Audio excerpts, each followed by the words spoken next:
Rahul Gandhi vote ਚੋਰੀ ਦੇ ਵਿੱਚ ਬੜੇ ਲੰਮੇ ਸਮੇਂ ਤੋਂ ਚੋਣ ਕਮਿਸ਼ਨਰ ਨੂੰ, ਚੋਣ ਅਧਿਕਾਰੀਆਂ ਨੂੰ ਪਟੀਸ਼ਨਾਂ ਪਾ ਰਿਹਾ ਕਿ ਮੈਨੂੰ ਇਹ ਤੁਸੀਂ ਪ੍ਰੂਫ ਦਿਓ ਕਿ ਵਾਕਈ ਇੰਨੇ ਮਤਦਾਤਾ ਹੈਗੇ ਨੇ, ਵੋਟ ਕਰਨ ਵਾਲੇ ਇੰਨੇ ਲੋਕ ਹੈਗੇ ਨੇ।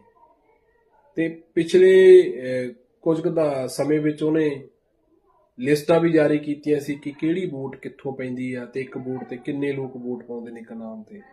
ਤੇ ਉਹ ਇਹ ਵੀਡੀਓ ਸੁਣ ਕੇ पूरी सुनियो ते कमेंट जरूर करियो कि वीडियो किवें दी लगी।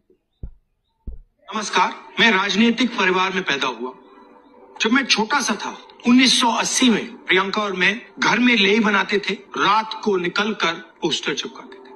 चुनाव समझता हूँ, 20 साल से मैं स्वयं चुनाव लड़ रहा हूँ। पोलिंग कैसे होती है, पोलिंग बूथ कैसे मैच किया जाता है, वोटर लिस्ट, फॉर्म 17, ये सब मैं गहराई से समझता हूँ। कुछ समय पहले हमें दाल में काला लगा। चुनाव के नतीजे आते थे, मूड एक तरीके का होता था, रिजल्ट दूसरे तरीके का। मुझे याद है उत्तराखंड में हम चुनाव हारे।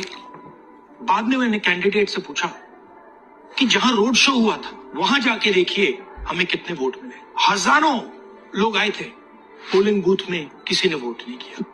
ये असंभव था, ये हो ही नहीं सकता। उसके बाद छत्तीसगढ़ और मध्य प्रदेश के रिजल्ट, हमें लगा कुछ ना कुछ गलत हो रहा है। 2018 में मध्य प्रदेश में चुनाव होता है, हम जीतते हैं, हमारी सरकार चोरी हुई थी। 2023 में चुनाव होता है, मैंने अपने आंखों से भारत छोड़ो यात्रा में देखा, भयंकर एंटी इनकम्बेंसी, और हमें 65 सीट मिलते हैं। इम्पॉसिबल, हो ही नहीं सकता।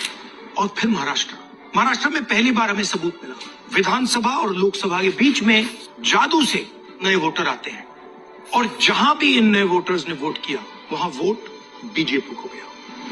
महाराष्ट्र चुनाव के बाद जब हमें डाउट हुआ, हमारे गठबंधन के सारे नेताओं ने प्रेस कॉन्फ्रेंस किए और हमने इलेक्शन कमीशन से कहा कि आप हमें वोटर लिस्ट दीजिए, वीडियो रिकॉर्डिंग दीजिए। इलेक्शन कमीशन ने मना किया, ना उन्होंने हमें वोटर लिस्ट दी और ना उन्होंने वीडियो रिकॉर्डिंग दी। डाउट हुआ, क्यों नहीं दे रहे, क्या कारण है? तो हमारे दिमाग में सवाल उठा, क्या इलेक्शन कमीशन बीजेपी की मदद कर रहा है?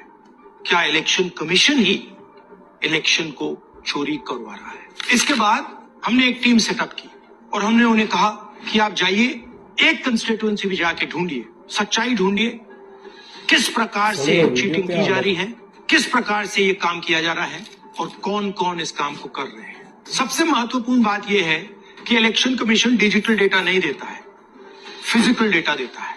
मतलब लाखों कागज